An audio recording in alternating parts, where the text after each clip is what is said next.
Welcome back to the JSS Podcast. I am your host, Byron Enriquez, the Casual Executive. And today's episode, we're going to be talking about something that I think is a little bit fascinating, something that we haven't come across ever really. We're going to be talking about the greatest transfer of wealth in history. It's something that's happening now, but it will be happening over the next 20 years. And what I'm talking about is the historical thing that's happening right now is the transfer of wealth from the baby boomers. So it's not just a trend. This is something that I don't think it's ever happened before, or at least never, been able to something that we've ever been able to track. But it's a once in a lifetime shift and a transfer of not just like money, but assets, businesses. Biggest thing for us is real estate. Real estate's changing hands. And if you understand kind of what's happening and how it's happening or why it's happening, I think it gives a lot of people opportunities to really get into this and obviously benefit. I think, in my opinion, I think it's going to be an opportunity for people to really to generate some wealth and be an opportunity to get into some markets that you didn't see were possible ever. So I think it's a great opportunity. So, but let's kind of take it back, right? So what's happening, right? Baby boomers. I wrote it down just because I wasn't going to remember. Anybody born between 1946 and 64. The baby boomers currently control, I forgot what the percentage was, but it's just a massive percentage of the wealth in the United States. This is real estate portfolios, businesses, investment accounts, retirement accounts, commercial properties, family wealth, land holdings, all of the above. The baby boomers in that generation have been amassing wealth, right? And I think, it's some percentage, like 70 something percent. I forget the exact number, but we'll fact check that. And over the next, some say 20 years. I think it's sooner than that, maybe 10. It's already starting, but I think in the next over 10, 15 years, it's anticipated to see trillions of dollars. That's trillions with a T. That's going to be transferred over to millennials, Gen X, Gen Zs, family offices, investment groups, private equity groups, all of the above, right? And so now let's kind of dive into why this is happening, right? So we have this generation, the baby boomers, who've amassed, like we said, this huge percentages of wealth. Well, what's happening? They're all either fully retiring, passing away, giving away their assets, passing on their inheritance early, all of the things that could happen. It's happening, right? We're already starting to see it in the market. So what happens here, right? It creates opportunity, and I'll explain where I see the opportunities. It creates disruption in the market. It creates forced sales. It creates new financing opportunities, needs, businesses transitioning, real estate portfolios repositioning. All of that is happening at the same time, right? And it's something that I don't think we've ever experienced or we ever will again. And it's something that's kind of interesting to me, right? So what's happening? A lot of these baby boomers own apartment buildings, retail centers, industrial properties, construction companies, family businesses, you name it. And they're all part of their portfolios. And one of the things that we're already seeing, and I was at a conference a couple of days ago, and one of the things we were talking about was things like this, right? So, in a breakout session, having lunch with some gentlemen who've been in the business, 20 something years as well. And what we're seeing is, and we were talking about the commercial space, commercial properties, but happens in all of them. So you're seeing these assets either being transferred to a trust or being transferred to individuals. And then you're seeing these younger generations that not saying they didn't ask for it, but they don't want to be landlords. They either have to split up the asset between multiple trustees or multiple people who've inherited properties. And most of these people just want cash. They want to cash out. They want their money. They don't want an old building. Some of the stories that we were sharing at lunch with these gentlemen was we're seeing situations where, a younger generation inherits a property that either has lots of deferred maintenance because, their grandparents, as they got older, or grandparents or parents, whoever it was, as they got older, they stopped putting the same attention into the asset. So you get these properties that have a ton of deferred maintenance.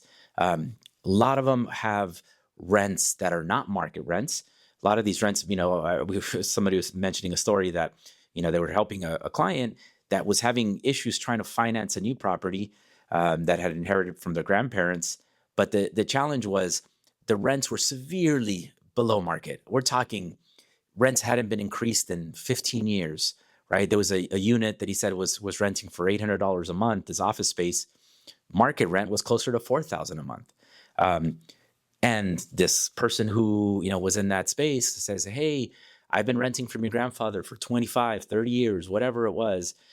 I have it in writing. And they did. They had it in writing. The grandfather said to their heirs, the rent cannot be adjusted or cannot be changed for the life, for however long these people were there.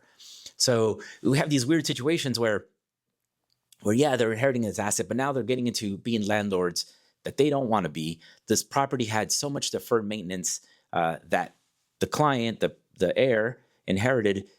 He didn't have the funds to be able to bring the property up to spec, right? To bring it back up to what it should be. So he's trying to take out a loan, but now was having financing issues because grandparents put him in a situation where he couldn't raise rents really to market and couldn't afford to really take anything out. So you're getting into that, right? I mean, again, there's a certain beast, there's a certain type of person that wants to be a landlord. And we all say, yeah, we'd love to inherit this huge, commercial portfolio. But if you don't have a system, you don't have that process, maybe the grandfather or the parents did, they were great operators and they had their systems in place and they knew what they were doing, but they never taught that next generation how to take it, take this forward. You're seeing that a lot. So you're seeing a lot of assets in the commercial space, a lot of it mainly, but also in the residential space that they're going to have to liquidate because they don't know how to manage. They don't want to manage. They just want their cash. They want to get out. Or if you have maybe 2, 3, 4 siblings, 4 heirs to that inheritance, and now you have that situation where they all have to come to terms about managing it. Most of the cases, they just want to liquidate, sell the property, and cash out and split up the money as per their guidelines and move on, right? So you're seeing a lot of that. You're going to see these older assets that haven't been touched in many years that need to be redeveloped. So some of these heirs will sell because they're not in a position to redevelop, or they don't know how to redevelop. So again, creates opportunities. And these are the things that I think I want people to be on the lookout for, because some people say, oh, it's just the rich getting richer, or just the rich transferring their wealth to their grandkids or their kids. And in some cases that is the case, right? But I think if this next generation that's inheriting this stuff, isn't prepared, there's going to be situations where they're going to lose properties because they just don't know how to manage it. Take out bad loans, make bad investments, all the things that come with managing a real estate portfolio that maybe they're not prepared for. So you think you're going to see that a lot, because I think if without that preparation, without having that knowledge of how to do so, right? What's that saying? With great responsibility or great power comes a lot of responsibility, something to that effect, right? Spider-Man said it. And I think it's true. You're going to inherit millions and millions of dollars in real estate. And if you don't know what you're doing, you can very easily lose it. And I think there's a lot of that. There's a lot of things that also can happen. And when you transfer wealth, there's taxes and estates and probates and things of that nature, right? We just, this creates opportunities in different aspects, creates opportunities in purchasing and finding maybe some great assets to buy real estate wise, gives great opportunities for lenders and private lenders like myself, where, gives us opportunities to finance some of these properties that are going to be in desperate need. I'll give you an example, actually two examples, and that it's happened here with us at JSS in the last 30 days. One, we had a residential property where kids inherited from a deceased parent. Well, they had, they were in a reverse mortgage. I forgot exact situation. They were in a reverse mortgage. They needed to get rid of the asset. They needed to pay off the existing lien holders on the current bank, but they wouldn't qualify. They didn't have the ability to move and be able to qualify for an investment property that had been vacant and been in disrepair for a long time. So they came to us for a bridge loan. We were able to get them a loan in a couple of days, pay off the existing debt because the property was going to go into foreclosure and they were going to lose a ton of equity. Gives them opportunity. We gave them 12 months to be able to figure something out, get in a better situation and be able to get out of the property, or sell it or refinance into more traditional financing. But it created an opportunity for us, right? We were vigilant. We saw that as an opportunity. Another case, speaking to someone where two siblings, or mother, daughter, I don't know the exact situation, co-trustees inherited a commercial property from a grandparent. Again, it's a commercial property, a lot of deferred maintenance that won't qualify for traditional financing. They have somebody willing to purchase the property, but that person cannot cannot go to the bank and acquire the property as much as he wants to. The bank won't give them a loan. So they're coming to us and we're saying, hey, look, we can't give you a loan short term. Get into the property, do all the things repair wise that you need to do to be able to get taken out by a long-term commercial loan. We'll give them a year or 2 years to do the work that they need to, and they're willing to pay for that because that may be the only option, right? So again, it's creating opportunities. You just have to be aware of it, right? This is where your systems that we've been talking about matter. This is where that discipline matters, right? Let's take that emotion out of it. If you are lucky enough, fortunate enough that you inherit some properties or inherit something to this effect, knowing how to do it, knowing how to protect yourself, taxes, corporations, trusts, LLCs, all the things that you need to do, knowing where to leverage and be able to pull funds if needed, do all the things that you need to do so that when this starts happening and you start inheriting some of these assets, you know how to manage them, you know how to preserve your wealth, right? Because that's the biggest thing, is knowing where and how to preserve that wealth. But again, this gives a ton of opportunities, for lenders like myself, or even traditional lenders. And it's when if you inherit a property and maybe it has a loan on it, one of the first things that it's going to need to happen is you need to pay off that loan with your own financing. So how do you go about that? Do you qualify? Do you need transitional money? Do you sell? Or do you, is a property held up in probate? Do you need to deal with the probate courts? Do you need to hire attorneys? Do you need to, is there title issues? We see that a lot as well, where, people who've owned property for many, many, many years, haven't always done things straight away on title stuff. Sometimes they transfer titles between themselves, a spouse, a trust, and a lot of times it's easy to do. So sometimes people can do things on their own, but they haven't taken that extra step to go through a title company and have these transactions insured. So it creates issues that sometimes will hold you up. We've had situations. This has happened many, many times where, a situation like this where a son was trying to refinance some properties that was left from his parents that he inherited. The parents had taken out loans, which were paid off. Some were paid off, some were not. Some were private loans from individuals. It was just a mess. And now you have these deeds recorded against, these liens recorded against a property that we have no idea of how to track these people down to find out, hey, is there a balance owed? Has it been paid off? And it has. Can you reconvey it and sign these documents?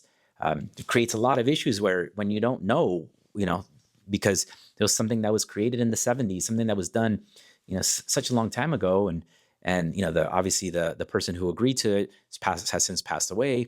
So you can't say, hey, do you know how we can get a hold of Bob? Bob lent you some money, recorded a lien against the property. And we just want to make sure that's been paid off, because as a lender, we cannot give a new loan when there's these outstanding liens. Again, that's all stuff that creates situations. As a lender, again, or as an investor, when you see these properties that have some deferred maintenance, where you can come in and say, look, we have the resources to be able to leverage and get some financing to take out the property, take out the existing debt, but maybe add that value, do the value add that's needed to be able to take that long-term stabilization approach and be able to rent out the property or the apartment building or all the stuff, all the other assets that come out, right? And having the wherewithal, having the knowledge, having the resources to know that this I can increase the value of this pretty rapidly by doing some value add that's needed, bringing it, modernizing, bringing it to the current state of where it needs to be. So that's all issues that I think create, again, opportunity in the lending space. Having the speed. Sometimes the deal we closed that there was reverse mortgage. It was something that we won the deal because we were the fastest. We were able to close it in 4 or 5 days because the property was going to go to foreclosure, and the kids and the heirs were going to lose it because they were not prepared. They were grieving, and which is totally understandable. There's a lot of things going on. The last thing you want to do is focus on a loan, right? So we were able to get in quick, but having that speed, the flexibility to be able to understand, navigate through probate, we had to get the lawyers involved and get letters allowing the heirs to be able to finance property. So it's coming to somebody that has that knowledge, that understanding, of the tradition. Do we have to get transitional financing in place? Maybe a bridge. Is it something where we have to create value? Is it something that we have to outsource? There's a lot of different things. But if this is something that situation you're in, or these opportunities that you're looking for, where to go and what resources you have. Call us, let us know, talk to us. This is what we specialize in. Again, in investors, the mentality has also shifted with a lot of these baby boomers, or the baby boomer mentality of that generation was more of a buy and hold investment strategy, right? They bought these assets and they wanted to accumulate as much as they could. I mean, I know a ton of people who have inherited and they don't even know what was left to them. Some of it is just, well, I have all this lots and, in the middle of nowhere, in the middle of the desert where, they thought something was going to happen. And all of a sudden now you have this, these assets where you're paying property taxes, you're doing all this stuff and you don't know. But that was the investment strategy with the baby boomer generation, was that buy and hold mentality. They were not adding value to the property. They were just waiting on appreciation. And, a lot of them did very well, right? Because they bought, houses for, $50, I guess, and now they're worth, a couple $1 million. So there's been that appreciation, but a lot of them did that. They just said, hey, as long as the property pays for itself, we're good. The model now with investors has become very different. It's you understand how capital works, you understand how leverage works, you understand how adding value works, you understand the appeal to cash flow and partnerships and deal structure, things that previous generation didn't really get into too much. Learning that with more information and the networks and execution, you can increase that value and without necessarily just waiting on appreciation, and being able to add value to something quickly to increase that and either being able to get out of it, sell it, reposition it to a different thing. It's a different investment strategy. But it's we're in that time right now where it makes you think about all these things, thinks about the opportunities, you think about the opportunities to lend and to invest and to buy, but it also gives you time to reflect as an individual, as somebody who is building wealth, is building a real estate portfolio, is investing. Us as a family unit, how do you prepare for these things, right? How do you, with estate planning, with trusts, with corporate planning, corporate structure, succession planning? One of the things that a lot of people don't want to have that conversation about succession planning, as in who's going to take over, who's going to make the decisions. Has somebody been trained? Has somebody been have the capacity? Because everybody has jobs and families. Some people, heirs are out of state. I deal with that a lot, where it's like, yeah, I inherited a property and it's in Indiana or somewhere, and they've never seen it. They don't know what the first thing is about Indiana. So all they want to do is just, can you just find somebody to sell it for me and get rid of it, please? Right. And a lot of times they're going to be selling it for very discounted prices because they just want to get out. They just want to sell. They don't want to worry about that. But these are the things that why I think when you have the right systems, when you have the right mentality, that mindset, these are the things that you prepare for in your own portfolio, but also in opportunities that you may be having to inherit some stuff. How do you protect your heirs? How do you protect against, what's your tax strategy? Word that I use a lot is your legacy, right? How do you leave a legacy behind? Or do we just leave a mess to our heirs?